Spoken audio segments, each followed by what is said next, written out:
Hello friend, this side Rashmi and welcome to my channel Study with Rashmi. Today we will discuss important current affairs of December month. Actually, Study with Rashmi एक channel है जो कि civil service और UPSC preparation के लिए start किया गया है, जिसमें हम लोग रिवीजन सीरीज कर रहे हैं ऑलरेडी जून, जुलाई, अगस्त, सितंबर, अक्टूबर, नवंबर और दिसंबर पार्ट 1 रिलीज हो चुका है, जिसका आपको डिस्क्रिप्शन बॉक्स में लिंक मिल जाएगा। आप वीडियो देख लेना और प्लेलिस्ट भी है, अगर आप चाहें तो सर्च कर सकते हैं study with Rashmi at YouTube channel. आज हम लोग डिस्कस करने वाले दिसंबर मंथ के पार्ट 2 सीरीज, जिसमें इंपॉर्टेंट न्यूज़ है, करंट अफेयर्स है। तो चलिए देखते हैं कंटेंट। सबसे पहले तो मैंने इस बार कंटेंट को सब सेक्शन में डिवाइड किया है ताकि आपके एग्जाम में वो काफ़ी ईजी हो जाए रिवीजन करना, क्योंकि मेरा मेन पर्पस यही है कि जो भी आप करंट अफेयर मैगजीन पढ़ते हो जो कि 160-170 पेजेस के होते हैं, उसको मिनिमाइज़ करना और जो भी कचरा है या जो भी एक्स्ट्रा मटेरियल जो कि आपके एग्ज़ाम के लिए बिल्कुल यूज़फुल नहीं है, उसको बिल्कुल हटा के आपके सामने रखना। इसलिए मैंने इस बार क्या किया है कि कंटेंट को सेक्शन में डिवाइड किया है। Economy section, then index, particularly जो भी इस मंथ में जो इंडेक्स है उसको डिस्कस करेंगे। फिर पॉलिटी सेक्शन डिस्कस करेंगे, फिर इन्वायरमेंट डिस्कस करेंगे, आर्ट एंड कल्चर डिस्कस करेंगे, साइंस एंड टेक्नोलॉजी डिस्कस करेंगे। उसके अलावा वन लाइनर और मल्टीपल चॉइस क्वेश्चंस हैं। तो सबसे पहले देखते हैं इकॉनमी में क्या डिस्कस करेंगे। चलिए इकॉनमी का सबसे पहले देखेंगे international financial service authority, then partial credit guarantee scheme, INSTEX, operation twist. और फिर इंडेक्स में देखेंगे बहुत इंपॉर्टेंट, जैसे कि क्लाइमेट चेंज इंडेक्स आया, climate risk index, climate change performance index, और भी बहुत सारे इंडेक्स आए हैं, तो उन सबको डिस्कस करेंगे। पॉलिटी देखते हैं, हांगकांग क्यों न्यूज़ में था, गुड गवर्नेंस इंडेक्स क्या है, फिर national company law appellate tribunal के बारे में जानेंगे।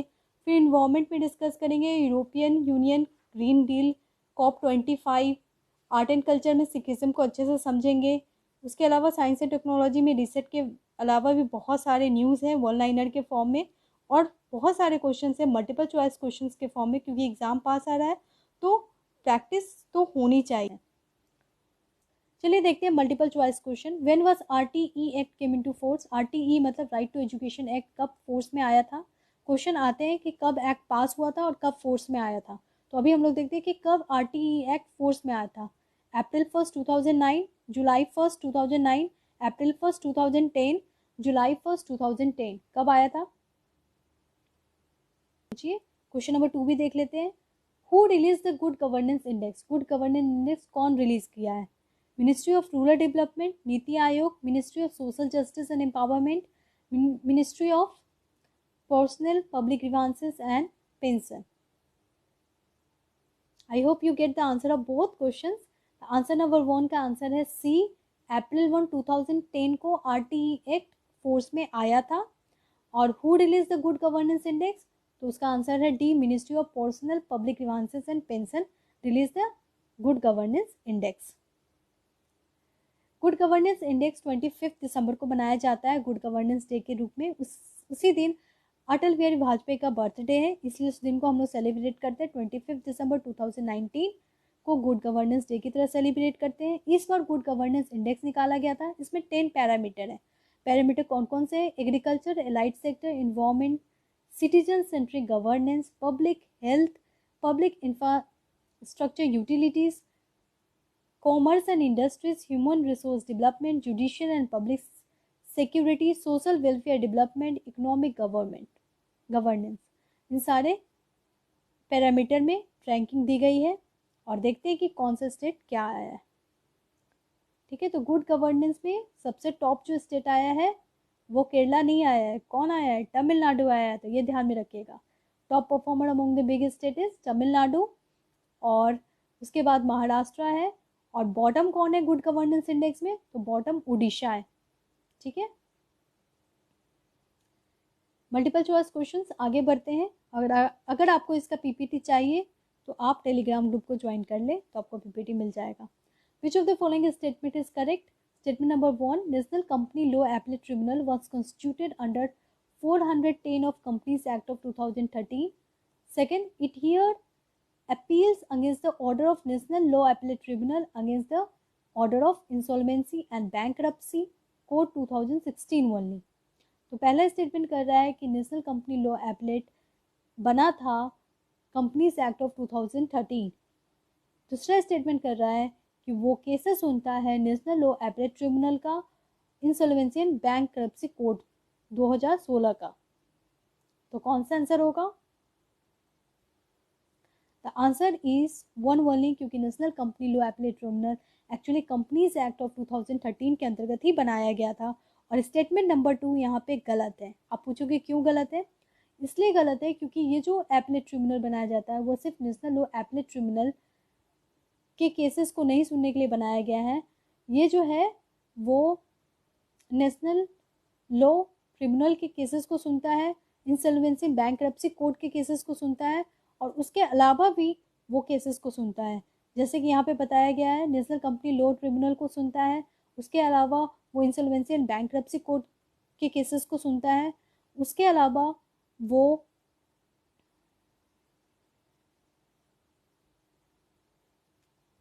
कंपटीशन कमीशन ऑफ इंडिया के अंतर्गत जो केसेस आते हैं उनको भी देखता है। इन्वॉल्वमेंट में आते हैं करंट अफेयर्स जो इंपॉर्टेंट न्यूज़ है। Which of the following statement is correct about European Union green deal?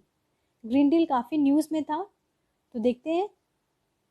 Actually सबसे पहले तो COP25 हुआ था, वो काफ़ी न्यूज़ में था, उसके बाद ग्रीन डील हुआ था। तो यहाँ पे मैंने ग्रीन डील को पहले कवर किया है, फिर COP25 को भी कवर किया गया है।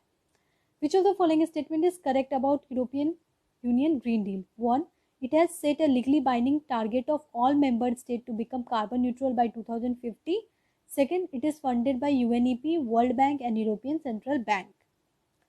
So, statement A is 1 only, B 2 only, C both 1 and 2, D none.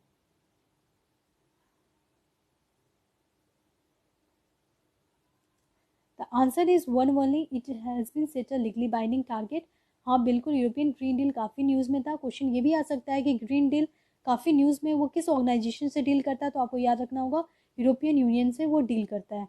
दूसरी बात कि वो एक ऐसा ऑर्गेनाइजेशन है, वो एक ऐसा यूरोपियन यूनियन ने डिसाइड किया है कि वो ग्रीन डील करेगा और वो सारी जो भी मेंबर कंट्रीज है उसमें बाइंडिंग होंगे कि वो कार्बन न्यूट्रलिटी को कवर करे, become a carbon neutral countries by 2050। ठीक है, इसमें क्या है, यूरोपियन यूनियन ग्रीन डील काफ़ी न्यूज़ में था। उसका मेन पर्पस यही है कि जो भी मेंबर कंट्रीज़ है इसके अंतर्गत उनको कार्बन न्यूट्रल अचीव करना है 2050 तक। तो इसलिए यहाँ पे स्टेटमेंट 1 करेक्ट है। स्टेटमेंट 2 कहता है it is funded by UNEP, world bank and European central bank. तो बिल्कुल गलत है, ये फंडेड है सिर्फ यूरोपियन सेंट्रल बैंक के द्वारा। ठीक है, UNEP, वर्ल्ड बैंक का कोई कंट्रीब्यूशन नहीं है इसमें। ठीक है, और ये जो डील है ग्रीन डील वो किससे रिलेटेड है? तो वो यूरोपियन यूनियन से रिलेटेड है। यूरोपियन ग्रीन डील की कुछ इंपॉर्टेंट फीचर्स देख लेते हैं। सबसे पहला इंपॉर्टेंट फीचर है क्लाइमेट न्यूट्रलिटी। ठीक है, climate neutrality by 2050। Climate neutrality का मतलब आप क्या समझते हो? कार्बन न्यूट्रलिटी का मतलब होता है zero carbon emission. Zero carbon emission कब होगा? जब कार्बन ऑब्जर्वेशन और कार्बन रिलीज दोनों बराबर हो जाएगा। कार्बन ऑब्जर्वेशन और कार्बन रिलीज कब बराबर होगा? जब हम कार्बन सिंक करेंगे, कार्बन जितना प्रोड्यूस हो रहा है इतना ही वो ऑब्जर्व किया जा रहा है ताकि इन्वायरमेंट बिल्कुल न्यूट्रल है। और दूसरी इंपॉर्टेंट चीज़ इसमें किया गया था यूरोपियन ग्रीन डील में, दो इंपॉर्टेंट फीचर्स है। पहला है क्लाइमेट न्यूट्रलिटी, दूसरा है reduction of green house gas emission, यानी ग्रीन हाउस गैस के इमिशन को कम करना है। COP25 काफ़ी न्यूज़ में था, तो चला देखते हैं। चलिए देखते हैं COP25। रिसेंट COP25 समिट हुआ है। COP25 समिट कहाँ हुआ है? मैड्रिड, स्पेन में हुआ है। रिसेंट COP25 समिट किस ऑर्गेनाइजेशन के अंतर्गत आता है? तो वो आता है UNFCCC, यानी United nation framework convention on climate change, जो कि कहाँ हुआ है? मैड्रिड, स्पेन में। इसका ये जो COP25 हुआ था उसका मेन पर्पस यही था कि क्लाइमेट रिलेटेड जो भी हमने डीलिंग की है पेरिस एग्रीमेंट में उसको फुलफिल करना है, उसको पूरा करना है। यहाँ पे क्वेश्चन देखते हैं। सबसे पहले, recent COP25 summit of UNFCC यानी United nation framework convention on climate change held in Madrid, Spain was aimed to finalize the rule book under article of the Paris Agreement. What is the rule book most closely linked with what? 1. Transfer technology. 2. Damage cost of environment. 3. Setting of nationally determined contribution. 4. Carbon market. सोचिए, COP25 summit जो अभी हाल में हुआ है उसमें हम लोगों ने एक रूल बुक फाइनलाइज किया है। वो रूल बुक किससे रिलेटेड है? टेक्नोलॉजी ट्रांसफर से, डैमेज कॉस्ट ऑफ इन्वायरमेंट से, setting of nationally determined contribution से, या फिर कार्बन मार्केट से। जो रूल बुक हमने फ्रेम किया है वो एक्चुअली डील करता है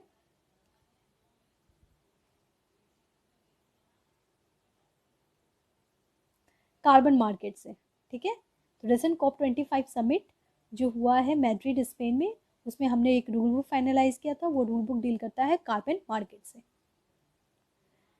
सबसे पहले देखते हैं COP25 क्या है। तो UN climate change conference COP25 का मतलब होता है कॉन्फ्रेंस ऑफ पार्टीज।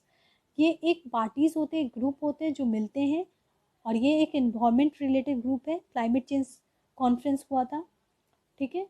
और ये कहाँ हुआ था, तो ये हुआ था मैड्रिड स्पेन में।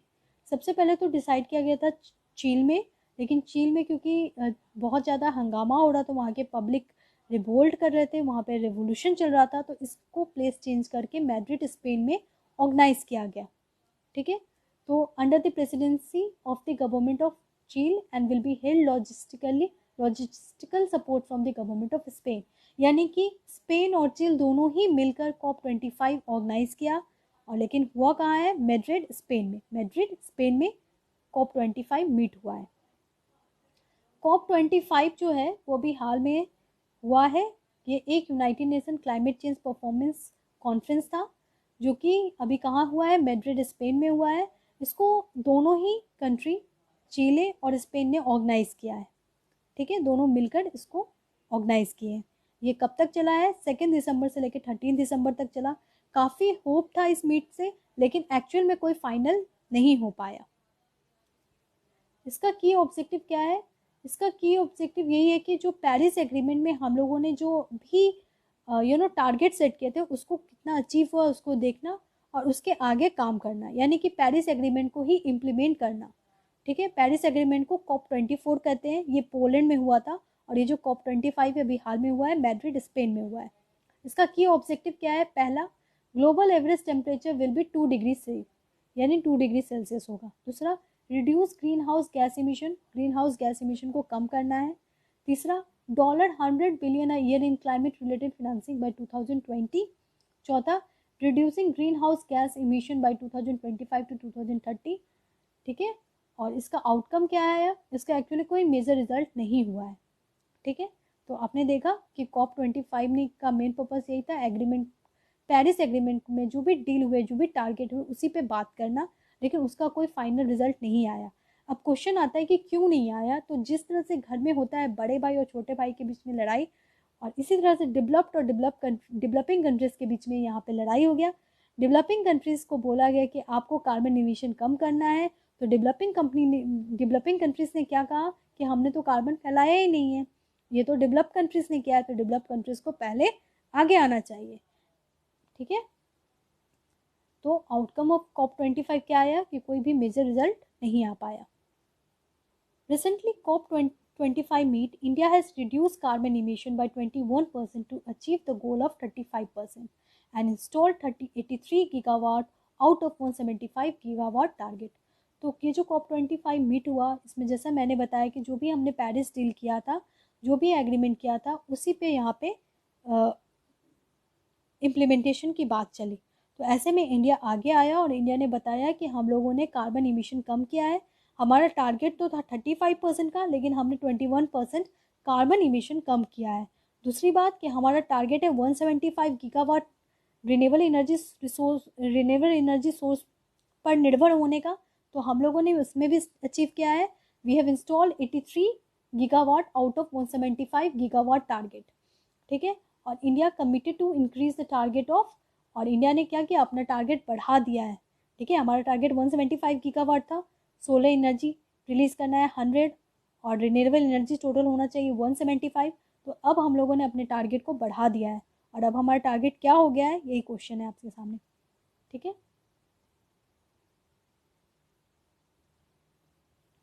तो इसका आंसर है 475। हमने अपना टारगेट बढ़ा के 475 कर दिया, 475 गीगावाट। आर्ट एंड कल्चर देखते हैं। The term Sikh means, art and culture में आज हम लोग देखेंगे सिखिज्म। काफ़ी इंपॉर्टेंट टॉपिक है। जैसा कि मैंने पुराने वीडियो में नवंबर मंथ में डिस्कस किया है गुरु नानक जयंती के बारे में। उसके अलावा मैंने करतारपुर कॉरिडोर डिस्कस किया है जुलाई मैगजीन में। यहाँ पे हम लोग डिस्कस कर रहे हैं सिखिज़्म को, क्योंकि आने के चांसेस हैं। सिख टर्म का मतलब होता है डिसिपल, यानी कि follower.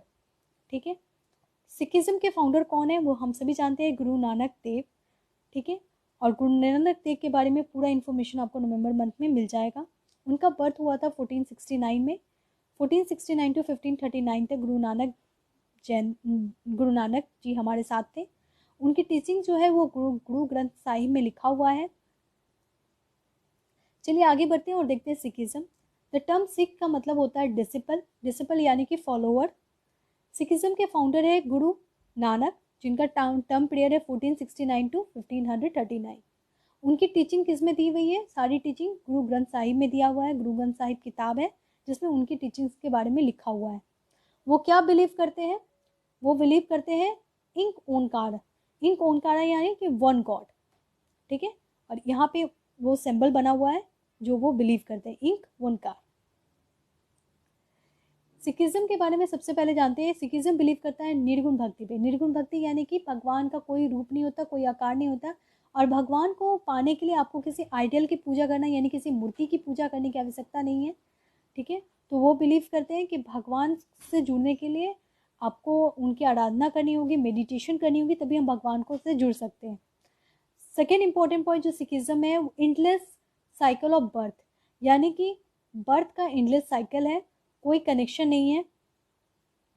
Celebration could be only method to come out from the birth cycle, यानी कि अगर आपको एक्चुअली वो बिलीव करते हैं कि हम सभी का रीबर्थ होता है, जैसा कि हिंदुज़म बिलीव करता है, बुद्धिज़्म बिलीव करता है, उसी तरह से सिखिज़्म भी बिलीव करता है कि साइकिल ऑफ बर्थ होता है, और हम जो है धरती पे आते हैं, यानी धरती यानी क्या है, वो नर्क है, और क्योंकि हम अपने कामों से आते हैं, अगर हमें नर्क में नहीं आना यानी धरती पे फिर से जन्म नहीं लेना है, तो हमें एक अच्छा कर्म करना चाहिए, तभी हम भगवान को प्राप्त कर सकते हैं, उनके साथ जुड़ सकते हैं। किरत करनी, किरत करनी मतलब वो बिलीव करते हैं काम पे। वो कहते हैं कि हमें काम करना चाहिए और अपने मेहनत से अपने घर के और वो मानते हैं किरत करनी। किरत करनी का मतलब होता है वो बिलीव करते हैं काम में। उनका कहना है कि काम करना सबसे इम्पोर्टेंट है, और काम करने के हमें पैसे कमाने चाहिए और घर चलाने चाहिए।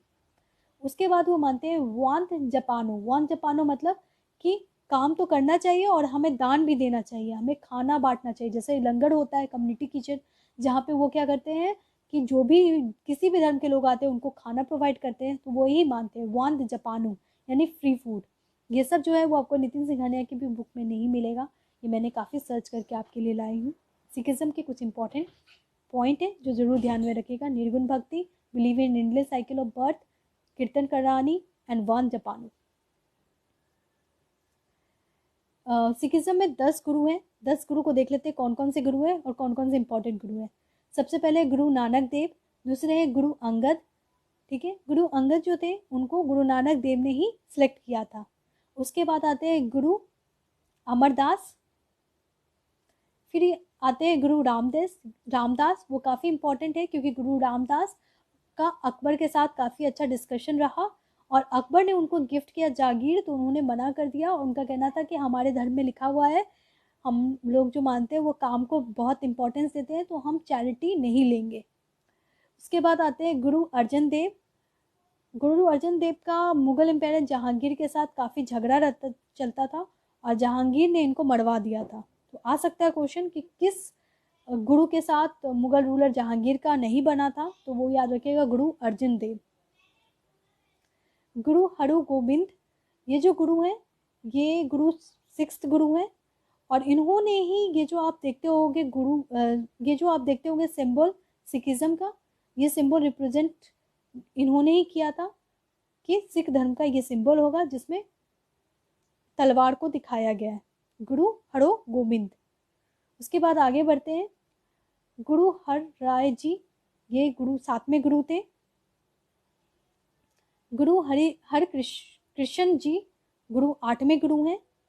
9वें गुरु जो बहुत इंपॉर्टेंट है, गुरु तेज बहादुर।